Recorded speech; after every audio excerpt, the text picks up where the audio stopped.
Bharatiya Janata party सरकार 100 दिन जल्द ही पूरे करने जा रही है।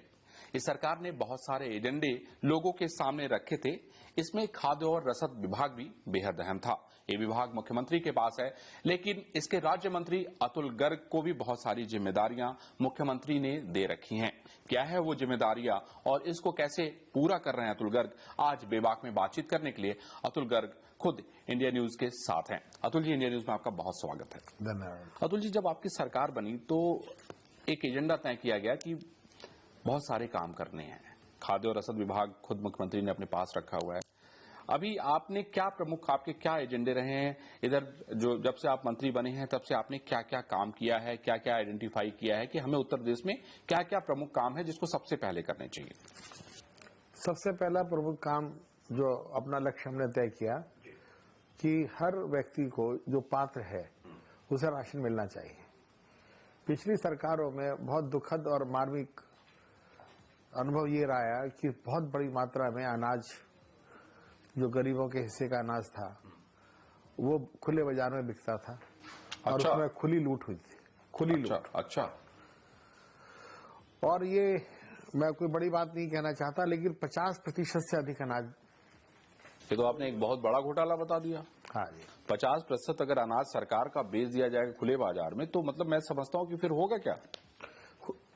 हुआ ये कि जो अपात्र लोगों के जानबूझकर राशन कार्ड बनवाए गए, क्योंकि जो पैसे वाले लोग हैं वो राशन लेने राशन की दुकान तक पहुंचते नहीं है,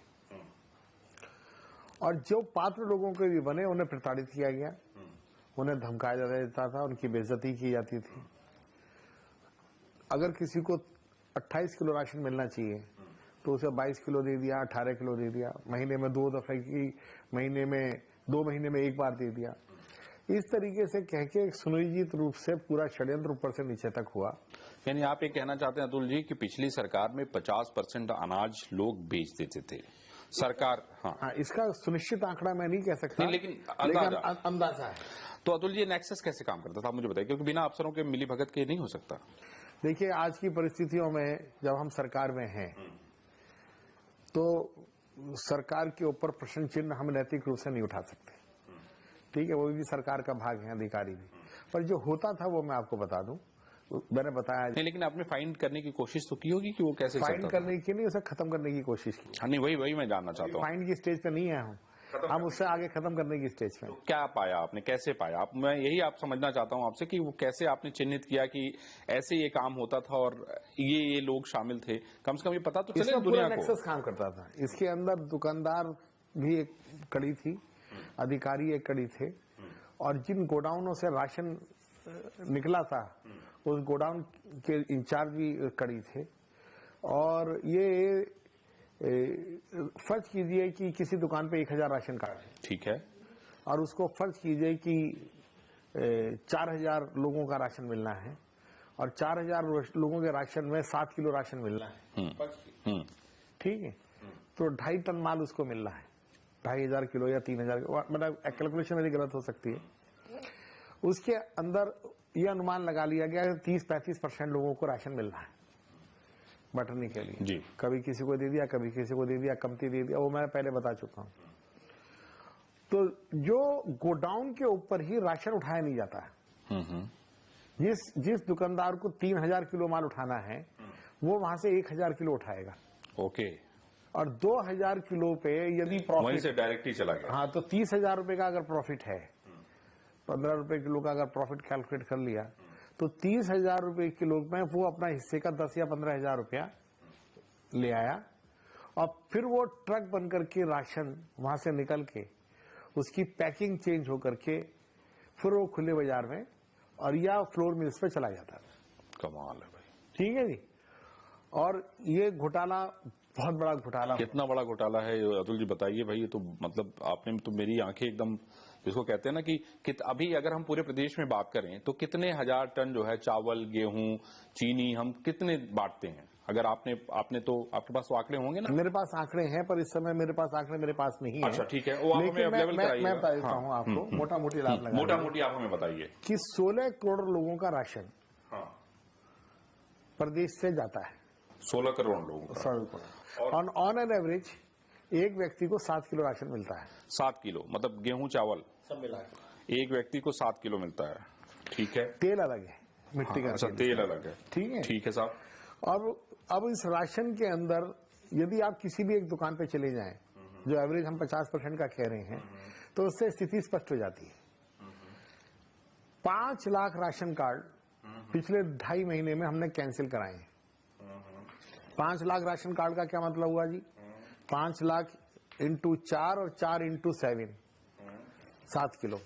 ठीक है, इतना राशन हमने अभी तक कैंसिल कराने में सफलता प्राप्त की है, और ये स्पीड हमारी स्लो मानी जा रही है। क्यों? हमें भी लग रहा है जल्दी से काम हो सकता है, जब हम पे इंफ्रास्ट्रक्चर हर जिले का है, हर जिले हमारे पास डीएसओ है, हर जिले के अंदर हमारे पास इंस्पेक्टर है, हर जिले के पास एसडीएम है, एडीएम है, डीएम है, तो इंफ्रास्ट्रक्चर तो है। अब इसके अंदर नए सिरे से सर्वे हो रहे हैं। तो मैंने पहले दिन ही जो मीटिंग ली थी अपने विभाग की, तो उससे पहले तो कभी मेरे को इस तरह के विभाग का कोई ज्यादा समझ थी नहीं, पर एक अनुमान लगाया मैंने, और पहले ही दिन मैंने उनसे ये पूछा कि ये गलत राशन कार्ड और ये चोरी क्यों होती है। ये सबको पता है चोरी होती है, ऐसा नहीं है कि कोई एक व्यक्ति जानता ना हो, पर पिछले दिनों खुली छूट थी। तो मुझे ये बताया गया कि साहब हम सर्वे कराएंगे इसका, राशन कार्ड कैंसिल कराने। मैंने उसकी नियमावली पूछी कि नियम क्या है, राशन कार्ड किन लोगों का बनना चाहिए, कौन पात्र है, कौन अपात्र है। तो मुझे बताया कि 100 मीटर से ऊपर का अगर मकान है तो राशन कार्ड नहीं बनना चाहिए। 5 किलो लाइट अगर उसके पास है उससे ऊपर की तो राशन नहीं बनना चाहिए। उसके घर में कार है तो राशन कार्ड नहीं बनना चाहिए। एयर कंडीशन है तो राशन कार्ड नहीं बनना चाहिए, या 5 किलो का के अंदर एक एसी लगा ले, 2 एसी नहीं होने चाहिए।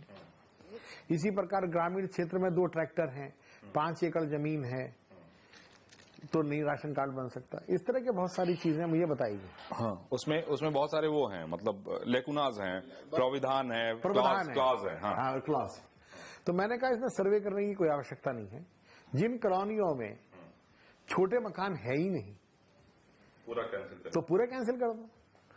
तो जैसे मेरे यहाँ कवि नगर है, राजनगर है, नेहरू नगर है, आपसे लोग तो बड़े नाराज हो जाएंगे गर्ग साहब। आपको जान करके खुशी होगी कि पहले दिन ही मेरे यहाँ 20,000 राशन कार्ड खत्म हो गए। लेकिन लोग तो नाराज हो जाएंगे ना, उनको लगेंगे गर्ग साहब क्या कर रहे हैं ये। आपको ये मैं जानकारी के मैं बताऊं कि इस करीब 70-80 हजार राशन कार्ड गाजियाबाद जिले में कैंसिल हुए हैं, और एक भी व्यक्ति मेरे पे शिकायत करने नहीं आया। मैं भी यही सोचता था कि लोग नाराज हो जाएंगे। ज्यादातर लोगों राशन लेना पसंद ही नहीं करते हैं। अगर अच्छा, उनको ये आपने तर्क दिया होगा या ये प्रचार किया गया होगा कि भाई ऐसा है कि आप तो राशन ले नहीं रहे हैं, आपका राशन बेच कोई और दे रहा है, तो प्रश्न ये उठता है ना कि भाई अगर आप राशन नहीं ले रहे हैं तो बेहतर है कि आप उसको कैंसिल करा दें। बहुत से लोगों को यही नहीं पता कि उनका राशन कार्ड बना हुआ है, और उन पर सालों से ये नहीं पता। ये ऐसे कितने लोगों को आपने आइडेंटिफाई किया? ज्यादातर लोगों ने तो मुझे फोन करके भी, बहुत से लोगों ने, 50 के करीब लोगों ने मुझे फोन किया कि हम अपना राशन कार्ड कैंसिल करना चाहते हैं। जब उन्होंने अखबारों में वक्तव्य सुने। मैं अपना एक बहुत मजेदार किस्सा बताता हूँ। जब मैंने इसकी छानबीन करी और कहा सुनी शुरू करी, तो हमारे पड़ोस में नीरज चौधरी रहते हैं। उनके खुद के 2 मल्टीप्लेक्स मॉल हैं, और बहुत बड़े आदमी, हजारों करोड़ के आदमी। अब मेरे इत्तेफाक से मेरे घर के बराबर में उनकी हमारी दीवार एक है। तो उनका फोन आया मेरे पास, बोले भैया अभी एसएमएस आया कई साल बाद कि आपका राशन मिलने वाला है, आपको आपका राशन आ गया है, उठा लीजिए। और उन्होंने मुझे बताया कि कई साल बाद एसएमएस आया है। तो उनका राशन नहीं बनना चाहिए था, वो कट भी गया फिर अगले 3 दिनों के अंदर अंदर। मैं आपको फिर से दोहरा रहा हूं, एक भी कंप्लेंट नहीं आई, एक भी व्यक्ति ने आकर मुझसे लड़ाई नहीं लड़ी। उपलब्धि है भाई, बड़ी बात है गाजियाबाद के अंदर। आप लोगों को जबकि मैं डर रहा था कि बहुत से लोग नाराज हो जाएंगे। लोगों में स्वाभिमान है, वो दान करी हुई चीज नहीं खाना चाहते। अभी भी बहुत सारे परिवारों में दान का चीज नहीं खाई। मैं आपसे यही नहीं, बड़ी अच्छी आपने बात कही। 16 करोड़ जो लोगों हैं उनको राशन दिया जाता है। अब मैं अगर इसको हम मोटा अगर कैलकुलेट करें, आपने बताया कि एक आदमी को 7 किलोग्राम के हिसाब से राशन को दिया जाता है। तकरीबन ये अंदाजा लगाया जा रहा है कि भाई 50% जो राशन है वो गोदामों से ही चले जाते थे। हर आदमी का अपना हिस्सा सेट था, उन्होंने हिस्सा लिया, अपना इसको भेज दिया। तो ये तो एक इतना बड़ा घोटाला हो गया। मेरे ख्याल से ये जो बाकी घोटाले, रिवर फ्रंट, उसके अलावा ये अपना जो दूसरे हैं, ये वक्फ बोर्ड और जो दूसरे बिजली ये सब चल रहा है, तो ये तो उसमें भी शामिल हो गया, तो कमाल है। अब इसमें जांचें क्या हो रही हैं ये जानना, क्योंकि आपका विभाग मुख्यमंत्री से जुड़ा हुआ है, तो निश्चित रूप से ये सारी बातें आपने मुख्यमंत्री जी को बताई होंगी। मुख्यमंत्री जी बहुत संवेदनशील हैं और मुख्यमंत्री जी ने पहले ही दिन ही हमें बुला करके ये कहा कि हर गरीब को या हर पात्र को, अगर गरीब नहीं है पर सुपात्र है, हर एक आदमी गरीब भी तो नहीं है ना, लेकिन उसकी आय कम है और उसको अधिकार है राशन प्राप्त करने का, तो वो मिलना चाहिए। और उन्होंने ये भी कहा कि 73% लोगों के हम राशन कार्ड बना सकते हैं केंद्र सरकार की तरफ से जो निर्देश है, और वो 73% ही हमें राशन अवेलेबल कराएगी केंद्र सरकार। लेकिन माननीय मुख्यमंत्री जी ने सार्वजनिक हमारे जो मंत्री परिषद की बैठक के अंदर स्पष्ट निर्देश दिए, जब तक पूरे प्रदेश में एक भी पात्र है जिसको राशन मिलना चाहिए, उसका कार्ड बनना चाहिए, उसे राशन मिलना चाहिए। उसके अंदर 73% की जो सीमा रेखा है, यदि आप उसको उलाकेंगे तो पूरा का पूरा जो घाटा है, इसका सब्सिडी है, वो प्रदेश सरकार वहन करेगी।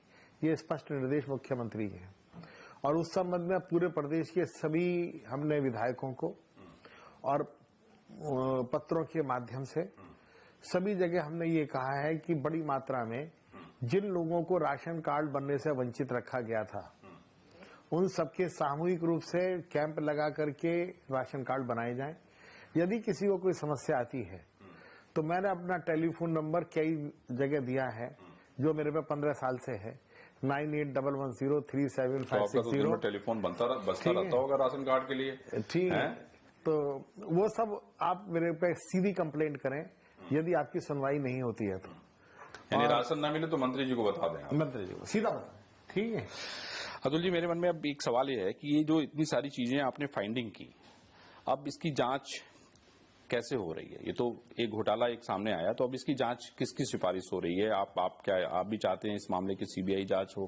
क्या आपको लगता है कि इसकी किसी एजेंसी से जांच कराए जाने की जरूरत है, या इसमें कोई एफआईआर दर्ज हो? क्योंकि आप बता रहे कि आधा राशन, मतलब 50% लोगों का अगर राशन अगर खा जाती थी पिछली सरकार के जो लोग थे वो खा जाते थे, तो ये तो बहुत बड़ा घोटाला है। आपने नीरज जी का जो उदाहरण दिया, ये भी अपने आप में एक बड़ी महत्वपूर्ण बात है। तो ये तो एक ऐसी बात है जो मैं समझता हूं कि इन लोगों के खिलाफ कार्रवाई होनी चाहिए। देखिए, 5 लाख लोगों के राशन कार्ड या तो सरेंडर हुए हैं या कटे हैं। ये तो 5 लाख लोगों का तो ऑन रिकॉर्ड सबूत आ गया, ठीक। अब इन लोगों के ऊपर या तो रिकवरी निकाली जाए, रिकवरी निकाली जाएगी तो वो कहेंगे हमें राशन लिया ही नहीं है। सही बात है। नहीं, लेकिन जो अधिकारी दोषी हैं, जो लोग एनएक्सेस चलाते थे अतुल जी, उनके खिलाफ तो कार्रवाई होनी चाहिए ना। देखिए, है क्या कि जो हमारे यहाँ कानूनी प्रोविजंस हैं वो इतने विसंगतियों से भरे पड़े हैं कि कई बार अगर ट्रांसफर पोस्टिंग कोई हम ट्रांसफर पोस्टिंग की बात मैं बता रहा हूँ, अगर ट्रांसफर पोस्टिंग भी कर देते हैं तो भी बहुत से लोगों को हाई कोर्ट से स्टे मिल जाता है।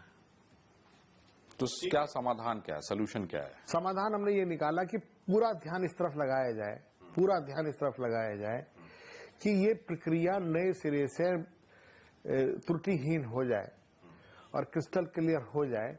सबसे पहला काम यह है कि जांच की तरफ से ध्यान हटा करके इस तरफ ध्यान रखा जाए कि तुरंत हम जो पात्र लोग हैं उनके घरों तक राशन कैसे पहुंचाएं। ठीक है, अच्छी बात है। और उसके लिए हमने पूरे प्रदेश के अंदर कैंप लगाने के आदेश दिए हैं।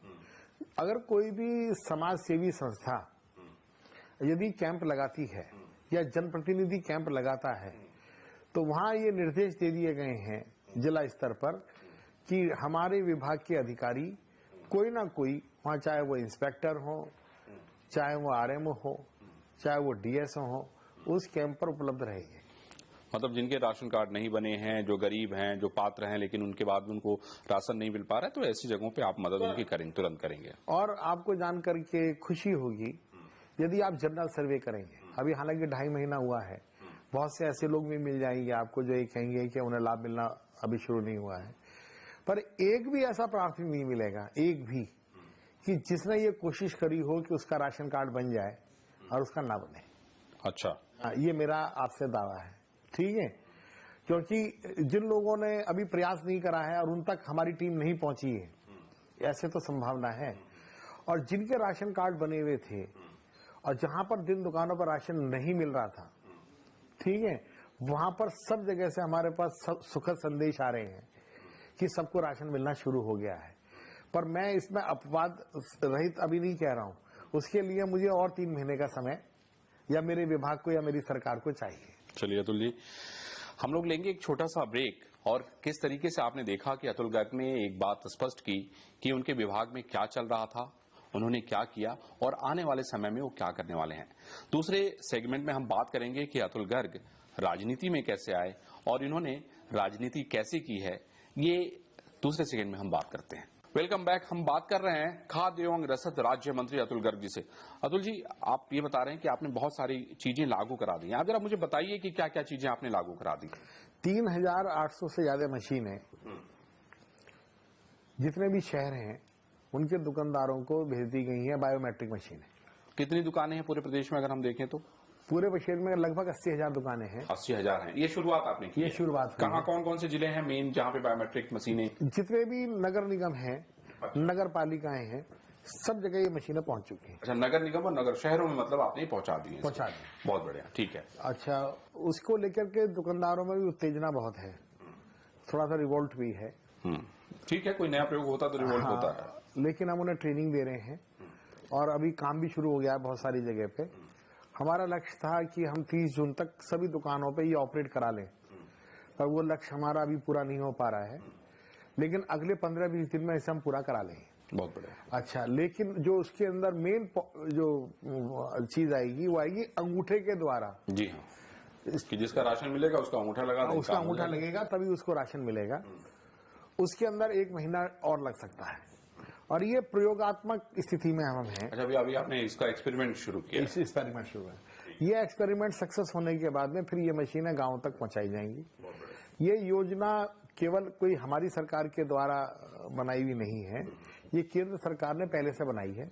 ये केंद्र सरकार की योजना है बायोमेट्रिक को लेकर, बायोमेट्रिक को लेके, लेकिन प्रदेश सरकार के अंदर उसमें पूर्व प्रदेश सरकार की इसके अंदर कार्यकाल में उतने उत्साह से काम नहीं हुआ जितनी तेजी से हमारे यहाँ हुआ है।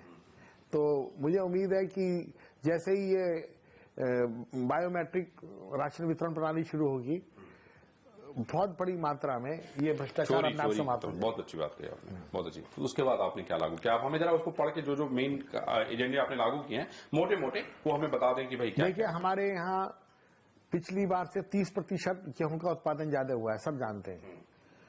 और आपको आश्चर्य होगा कि पिछले साल 8 लाख टन की खरीद हुई थी और अब की बार ये खरीद का आंकड़ा लगभग 40 लाख टन के आसपास पहुंच गया। इतने कम समय में? इतने कम समय में पहुंच गया है, जबकि हमें तैयारी के लिए बहुत समय नहीं मिला। इसमें मुख्य भूमिका हमारी मुख्यमंत्री की रही। मुख्यमंत्री जी ने जब भी मौका मिला और विशेष रूप से चिंता करके खुद इसको ऑपरेट करा, इस पूरे अभियान को खुद इसका संचालन मुख्यमंत्री कार्यालय से हुआ। और सबसे अच्छी बात यह है कि 1625 अब प्लस 10 रुपए का जो रेट है वो पूरे प्रदेश के अंदर अब की बार खुले बाजार में कम नहीं हुआ। 30% गेहूं की होते हुए भी, फसल होते अधिक होते हुए भी अब की बार मार्केट में रेट डाउन नहीं हुआ। ये उपलब्धि है?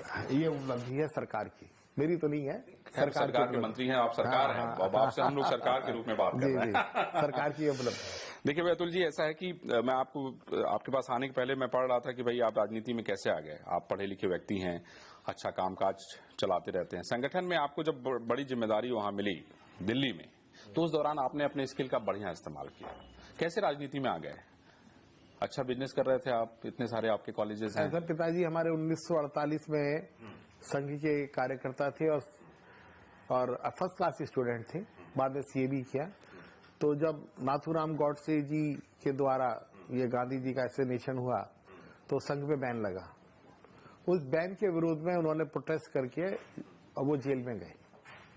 फिर उसके बाद में 1962 में उनको जनसंघ के अंदर काम करने का आदेश मिला और तब से हमारा परिवार 1967 से अभी तक कोई चुनाव ऐसा नहीं रहा जिसमें चुनाव संयोजक ना रहा हो। या तो चुनाव लड़ा या चुनाव से ये देखा मैंने कि आपने भाई किन के जो है, चाहे दमयंती गोयल रही हो, चाहे शर्मा रहे हो, राजनाथ जी रहे हो, इन सबके जो है वो आपका कोऑर्डिनेशन का काम था, वो मैंने देखा। और उससे पहले हमारे पिताजी प्रकाश शास्त्री के लिए रहे, और भी सभी चुनाव उन्होंने लड़ाए। 1977 में भी चुनाव से, इसीलिए आपको बिजनेस सेल से जोड़ दिया गया ना भाई, बिजनेस की जितनी कम्युनिटी है उनके साथ आप जो है सौहार्द स्थापित करें। और सबसे महत्वपूर्ण जिम्मेदारी तो आपको वहां पे संगठन में जब मिली दिल्ली में, निवेशक सुरक्षा प्रकोष्ठ, सुरक्षा शब्द मैंने जुड़वाया था, ठीक है, पहले निवेशक प्रकोष्ठ था। भाई निवेश अगर करे वो सुरक्षा निवेश की अगर नहीं होगी तो फिर निवेश क्यों करेगा? सुरक्षा की जिम्मेदारी हमारी थी। तो उसके अंदर जो माननीय अरुण सिंह जी हमारे, हाँ अरुण सिंह जी जी, तो उनके समय में उसके भी कुछ कार्य थे जो मौका मिला तो पार्लियामेंट में हुए।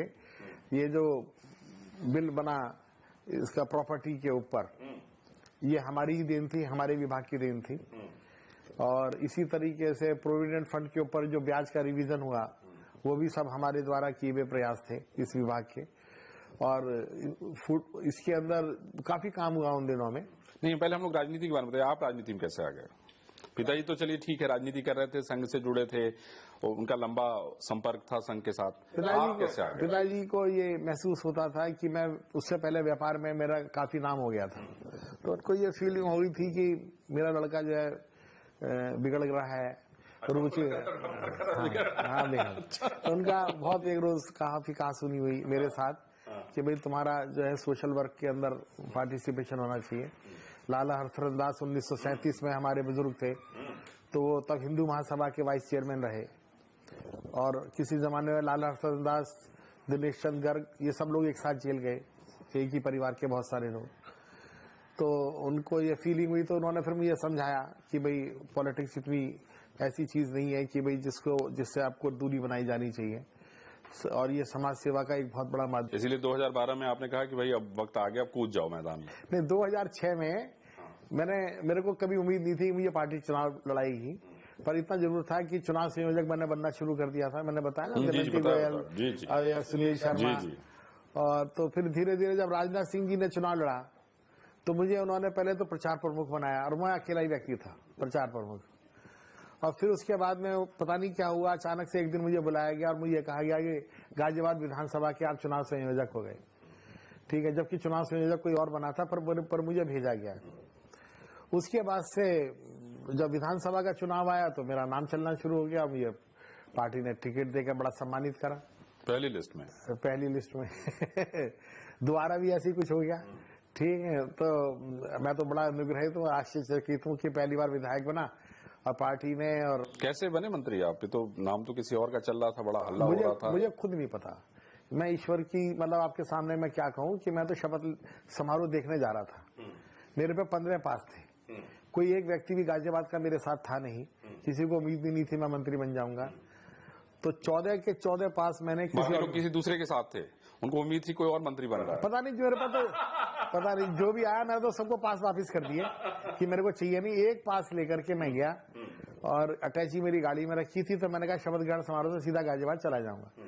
मेरे को आज भी याद है कि 11:38 पर ओम माथुर जी का फोन आया और मैं आश्चर्यचकित रह गया।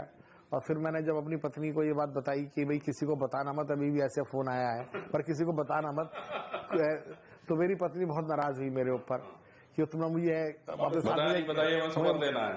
मुझे क्यों नहीं साथ ले गए, मुझे खुद नहीं पता था। ये तो बड़ी अल्टीमेट बात बताई भाई। हाँ बिल्कुल अकेला नहीं गया।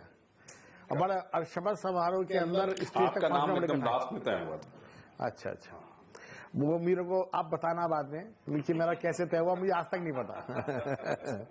अतुल जी, अच्छा कुछ सवाल आपके गाजियाबाद का कर लेते हैं। शहर में वहां पे जाम की बहुत बड़ी समस्या है गाजियाबाद में, कैसे सुधरेगी वो? इसके अंदर जो इंफ्रास्ट्रक्चर है वो गाजियाबाद के साथ बहुत अन्याय हुआ है।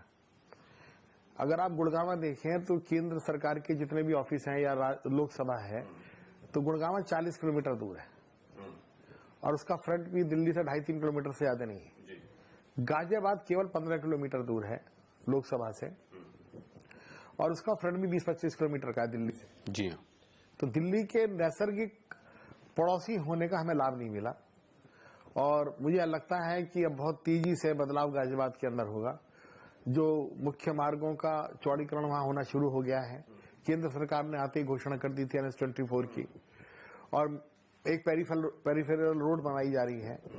फिर उसके अलावा अंदर बहुत सारे पुल बनाए जा रहे हैं, और प्रदेश सरकार अब क्योंकि अब बीजेपी की आ गई है, तो केंद्र सरकार और प्रदेश सरकार मिलकर के गाजियाबाद का अधिकार दिलाएंगे, और एक दिन हमारा गाजियाबाद भी गुड़गांव की तरह एक अपने आप में विकासशील शहर माना जाएगा, और पूरे उत्तर प्रदेश के अंदर वो एक बड़े भाई की भूमिका अदा करे। गाजियाबाद बड़ा भाई हो जाएगा, बाकी सब छोटे रहेंगे। नहीं, मैं नहीं, एक भूमिका, परिवार की भूमिका। और कौन राजनीति में है आपके अलावा? मेरे अलावा कोई और राजनीति है? कोई आएगा भविष्य में? मुझे तो नहीं लगता। बेटे का कोई इंटरेस्ट? मुझे तो नहीं लगता। भतीजे का? नहीं, मतलब ही नहीं, किसी का कोई है ही नहीं। काम आम आपका कुछ भतीजा देखता है ना, काम आम आपका? हमारे परिवार में ज्वाइंट परिवार होने की एक वो है, और मैं पार्टनरशिप में ये सारी जिंदगी मैंने काम करा। इंडिविजुअल मेरा कोई काम है नहीं। 10 साल पहले मैंने सब जगह से रिजाइन कर दिया। अच्छा। मेरे बच्चे, जब आपको लगा कि भाई अब राजनीति में जाने का वक्त आ गया है, तो सब जगह से रिजाइन करके अब कोई अपने नाम न कोई संपत्ति रहे और न ही संपत्ति मेरे नाम है। मेरा जो घर है उसमें मेरी पार्टनरशिप मेरी वाइफ के साथ है। चलिए, उसमें भी पार्टनरशिप आपने कर रखा है। और क्या शौक है इसके अलावा आपको अतुल जी? राजनीति तो एक हो गई, समाज सेवा हो गया। शौक तो बहुत सारे पीछे छूट गए। पिक्चर देखने का शौक बहुत था, नाटक देखने का बहुत शौक था, तो ऑडिटोरियम्स मैंने बनवाए अपने कॉलेजेस में। अच्छा। एक जो गाजियाबाद का सबसे अच्छा ऑडिटोरियम है हिंदी भवन के अंदर, उनसे रिक्वेस्ट मैंने की तो उन्होंने बनाया। कौन मेरे फेवरेट पिताजी हीरो का है नाम आपका? लिखा है। फेवरेट हीरो कौन है आपका? फेवरेट हीरो जो भी अच्छे एक्टर आते हैं सभी फेवरेट हैं। और कई बार लास्ट फिल्म कौन सी देखी आपने? लास्ट फिल्म तो मुझे एकदम से आपने ऐसा सवाल पूछा, बाहुबली देखी थी, बाहुबली फर्स्ट। वो तो मुझे सेकंड नहीं देख पाए आप? सेकंड देखने की बहुत इच्छा है, और भी कई पिक्चर उसकी आई है। मेरे को पहले तो नाम भी याद होने बंद हो गए। पहले तो मैं हर हफ्ते पिक्चर देखता था, हर हफ्ते, और नाटक हर हफ्ते देखता। क्या बात है। कवि सम्मेलन मेरे घर में होता था हर महीने। हर महीने मुशायरा और कवि सम्मेलन हमारे घर पे ही होता था। मेरे एक जगह बना रखी है छोटी सी, उसमें 100 लोग आ जाते हैं, तो हर महीने हमारे यहाँ होता। आपकी बेबाक जवाब से मैं बहुत बहुत प्रसन्न हूँ। आपने देखा कि किस तरीके से अतुल गर्ग ने हर सवाल का बेबाक जवाब दिया। उन्होंने ये बताया कि किस तरीके से मंत्रालय में गड़बड़ियां थी, उसको उन्होंने आइडेंटिफाई किया, अब उसको ठीक करने की कोशिश कर रहे हैं, नए प्रयोग भी कर रहे हैं। बायोमेट्रिक जो सिस्टम है वो नगर निगम और शहरों में जा चुका है, उसके प्रयोग के बाद वो गांव में भी जाएगा। अतुल जी को इस बात का थोड़ा मलाल जरूर है कि वो बाहुबली 2 अभी नहीं देख पाए हैं। बहुत सारे हीरोज और हीरोइन की पिक्चरें आती हैं, वो नहीं आजकल देख पा रहे हैं, मुशायरा और कवि सम्मेलन नहीं करा पा रहे हैं। लेकिन बड़ी जिम्मेदारी इनको दी है सरकार ने, और उस जिम्मेदारी को बखूबी निभाने का काम कर रहे हैं। अगले सप्ताह हम फिर किसी नई शख्सियत के साथ आपको रूबरू कराएंगे। तब तक आप देखते रहिए इंडिया न्यूज।